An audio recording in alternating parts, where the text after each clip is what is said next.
बिस्मिल्लाहिर्रहमानिर्रहीम। अस्सलामु अलैकुम दोस्तों, आज की वीडियो में हम आपको बताएंगे पैगंबर खुदा हज़रत इब्राहीम अलैहिस्सलाम के बारे में, उनकी विलादत के बारे में, बुत परस्ती के खिलाफ उनकी तबलीग और नमरूद की तरफ से उनको आग में फेंके जाने का वाक़या।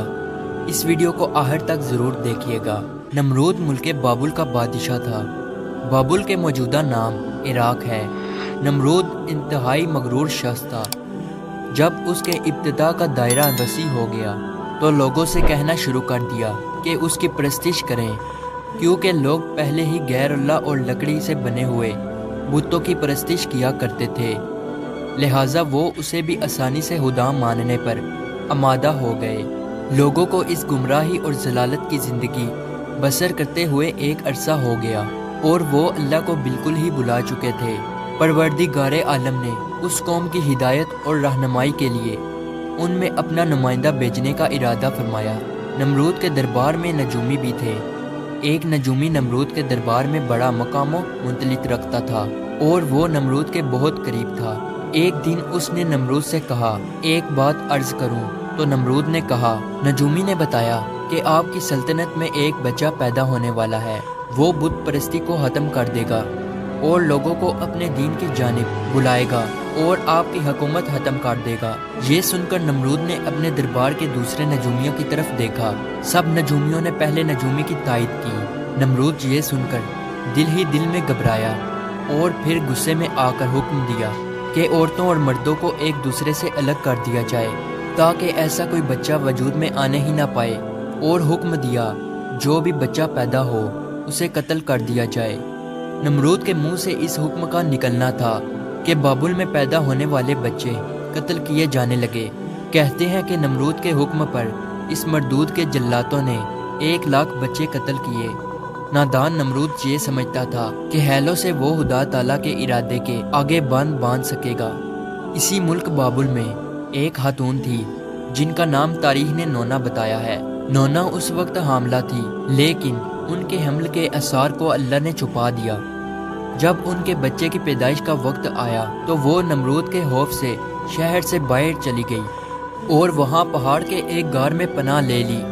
उन्होंने अपने बच्चे को उसी गार में जन्म दिया और फिर बच्चे को लेटाकर फिर खुदा से दुआ की, ए खुदा, मैं अपने जिगर के टोटे को इस गार में लटा कर जा रही हूँ। उन जालिमों से तू ही इसको बचाना जो मासूमों के खून के प्यासे हैं। फिर उन्होंने बच्चे को बोसा दिया और गार के तहखाने को पत्थरों से बंद कर दिया और वापस शहर को लौट गई। जब दूसरे दिन गार में अपने बच्चे को देखने आई तो देखा उनका बच्चा अंगूठा चूस रहा है।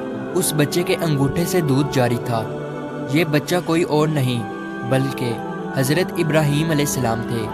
अल्लाह रब्बुल इज़्ज़त ने हज़रत इब्राहीम अलैहिस्सलाम के अंगूठे में दूध पैदा कर दिया था और यूं हज़रत इब्राहीम अलैहिस्सलाम को गज़ा पहुंचती रही। इस गज़ा से हज़रत इब्राहीम अलैहिस्सलाम दिन में इतना बढ़ते थे कि जहां एक आम बच्चा महीने में बढ़ता है। आप अलैहिस्सलाम की माँ आपको देखने की गर्ज से रोज़ाना गार में आती। जब आप अलैहिस्सलाम की उम्र 2 साल हो गई तो वो बातें करने लगे, और जब आपकी उम्र 7 साल को पहुंची तो आपकी वालिदा ने बड़ी बड़ी बातें और अखलाक सिखाने लगी। कमज़ोरों की मदद करना और अल्लाह रब्बुल इज़्ज़त के गुज़रे हुए पैगंबरों के वाक़यात सुनाया करती। मगर उन्हें क्या मालूम था कि वो जिस बच्चे की तालीम और तरबियत में लगी हुई हैं वो खुद ही एक पैगंबर हैं। आप अलैहिस्सलाम ने अपनी ज़िंदगी के 13 साल उसी गार में गुजारे। उन्होंने एक दिन अपनी माँ से कहा, माँ, मुझे भी अपने साथ शहर ले चले। माँ ने जवाब दिया, बेटा, शहर में तुम्हारे लिए खतरा है। इसलिए हज़रत इब्राहीम अलैहिस्सलाम रात को उस गार से निकलकर शहर में दाखिल हुए। हज़रत इब्राहीम अलैहिस्सलाम का एक चचा था जिनका नाम आज़र था। यहाँ पे एक नुक्ते की वजाहत करता चलूँ तो रात में आज़र को हज़रत इब्राहीम अलैहिस्सलाम का चचा कहा गया है, जबकि उनके वालिद का नाम तारिक था।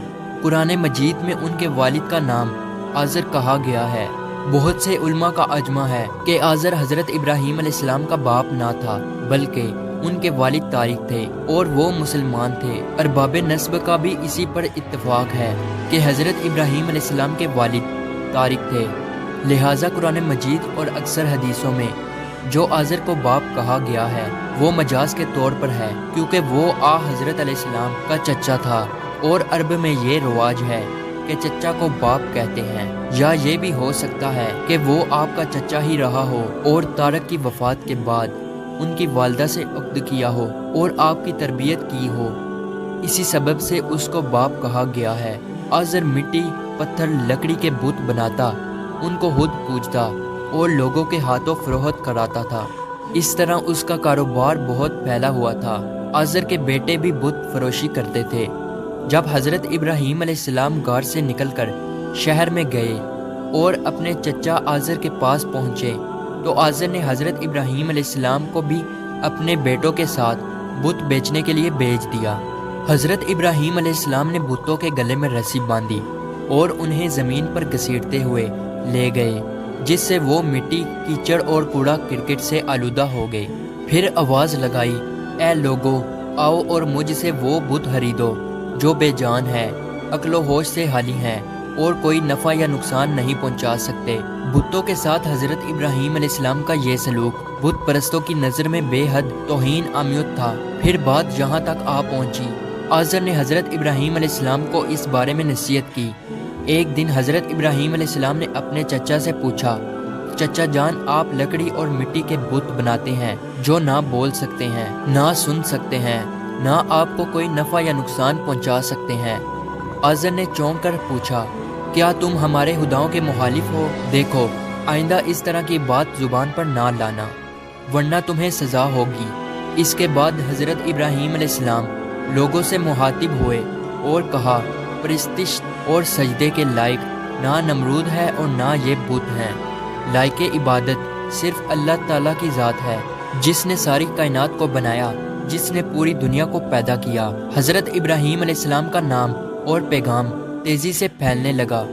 लोग उनकी बात गौर से सुनने लगे। जब उनकी शोहरत नमरूद तक पहुंची तो उसने अपने दरबार के लोगों से पूछा, ये कौन नौजवान है जिसने एक हंगामा खड़ा कर दिया? दरबारी बोले, उसका नाम इब्राहीम है जो आज़र के घर में जवान हुआ है। नमरूद ने हुक्म दिया कि इसे फ़ौरन मेरे सामने पेश किया जाए। नमरूद के भेजे हुए लोग हज़रत इब्राहीम अलैहिस्सलाम के पास आए और उन्होंने नमरूद का पैगाम उन्हें पहुंचाया। हज़रत इब्राहीम अलैहिस्सलाम नमरूद के पास पहुंचे। नमरूद ने पूछा, नौजवान, तुम जिस खुदा की बात करते हो वो कौन है? तो हज़रत इब्राहीम अलैहिस्सलाम ने जवाब दिया, मेरा खुदा वो है जो लोगों को ज़िंदगी और मौत देने की कुदरत रखता है। नमरूद ने कहा, ये तो मैं भी कर सकता हूँ। और उसने एक ऐसे मुजरिम को आज़ाद कर दिया जिसे मौत की सज़ा का हुक्म सुनाया जा चुका था, और एक ऐसे आदमी को फांसी दे दी जिसका कोई जुर्म नहीं था। फिर कहने लगा, अब बोलो, मेरे खुदा होने में तुम्हें क्या शक है? मैं भी तो जिसको चाहूँ ज़िंदगी बख्श दूँ और जिसको चाहूँ मौत बख्श दूँ। हज़रत इब्राहीम अलैहिस्सलाम ने फरमाया, अगर तू सच्चा है तो जिसको कत्ल किया है उसको ज़िंदा करके दिखा। फिर फरमाया, मेरा खुदा सूरज को मशरिक से निकालता है और मगरिब में गुरूब करता है, तू इसे मगरिब से निकाल कर दिखा। नमरूद से इस सवाल का जवाब ना बन सका और वो शर्मिंदा हो गया। उस वक्त हज़रत इब्राहीम अलैहिस्सलाम की वालदा ने नमरूद से कहा, बादशाह सलामत, मुझे इजाज़त दें कि मैं इब्राहीम अलैहिस्सलाम को अपने साथ ले जाऊं, क्योंकि ये अभी ना समझ हैं। आज़र बोला, बादशाह सलामत, आप इब्राहीम अलैहिस्सलाम को घर जाने की इजाज़त दे दें, मैं इसे आपकी और बुतों की तौहीन से बाज रखने की ज़मानत देता हूँ। नमरूद ने कहा, मैं तुम्हारी खातिर इब्राहीम अलैहिस्सलाम को माफ़ करता हूँ, लेकिन अगर इसने आइंदा कोई हंगामा खड़ा किया तो मैं इसे ज़िंदा जला दूंगा।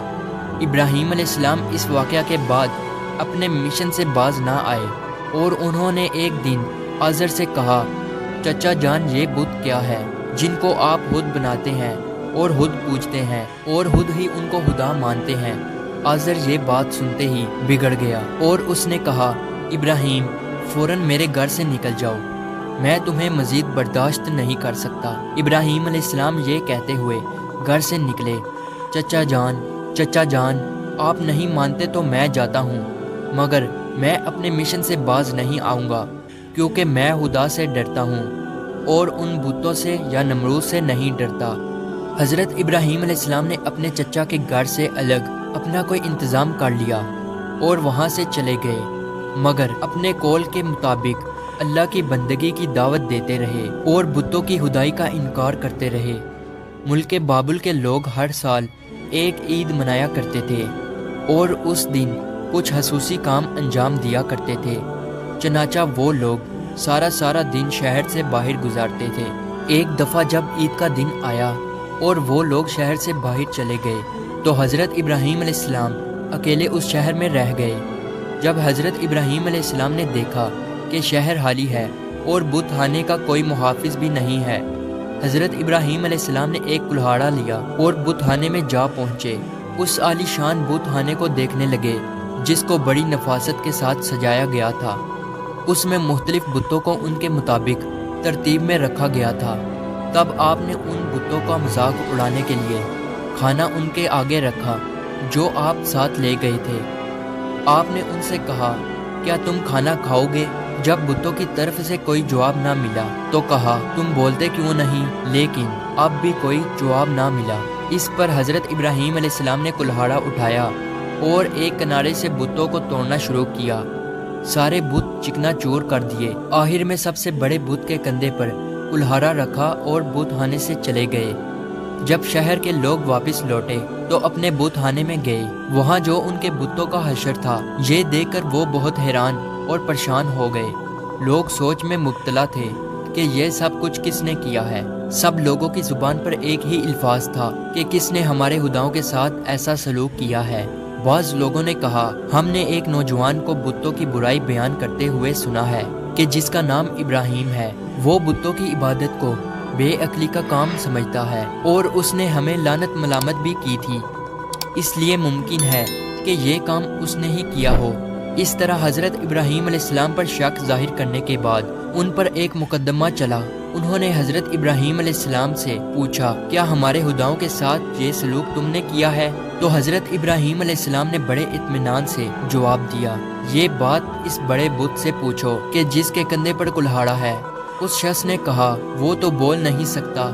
حضرت ابراہیم علیہ السلام نے جواب دیا، جی ہاں، بولنا تو دور کی بات ہے، اگر اس کی آنکھ پر کوئی مکھی بھی